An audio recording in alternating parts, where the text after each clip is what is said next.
মায়ের অন্নপূর্ণা যোজনার টাকায় ত্রাণ, বাইকে চেপে ত্রাণ বিলি 3 কলেজ পড়ুয়ার। টানা বৃষ্টিতে পটাশপুরে চরম দুর্ভোগ, আর দুর্গতদের পাশে মেদিনীপুর সিটি কলেজের 3 পড়ুয়া। পঙ্কজ রয়েছে আমার সঙ্গে, পঙ্কজের কাছ থেকে জানবো। পঙ্কজ, এই অত্যন্ত সাধু উদ্যোগ।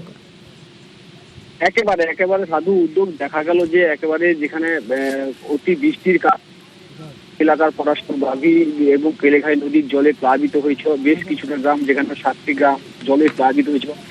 গ্রামগুলিতে যে ক্ষতিগ্রস্ত হয়েছে, ক্ষতিগ্রস্ত পরিবারদের কাছে কিন্তু তারা কিন্তু ত্রাণ হাজির হয়েছিল। একেবারে মেদিনীপুর সিটি কলেজে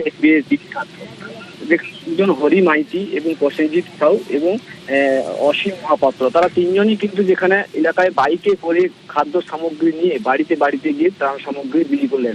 তাদের যেখানে জানাচ্ছেন যে তাদের মায়ের অন্নপূর্ণা যোজনার 17 তারিখে যখন টাকা ঢোকে, সেই টাকা নিয়ে তারা ফিস্ট করে খাওয়ার পরিকল্পনা নিয়েছিল, কিন্তু তারা সেই টাকা দেখলো যে এলাকায় ক্ষতিগ্রস্ত হয়েছে, অনেকেই না খেয়ে আছেন, তাদের কথা ভেবে কিন্তু সেই টাকা মায়ের টাকা নিয়ে হরি মাইতি দিয়ে জানান যে সেই অন্নপূর্ণা যোজনার টাকা এবং কিছু টাকা নিয়ে এলাকায় কিন্তু বিলি করলো।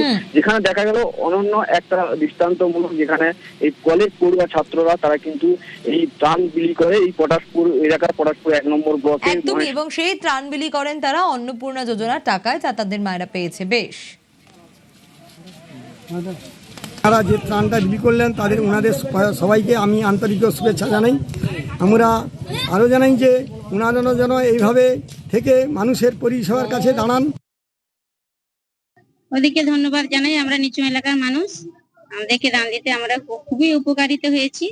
আমরা তো ডুবে আছি সবাই, কোথাও কিছু বাজার হাটও করতে যেতে পারি না, খেতে পারি না, ওরা দিচ্ছে, আমাদের খুব উপকার হচ্ছে।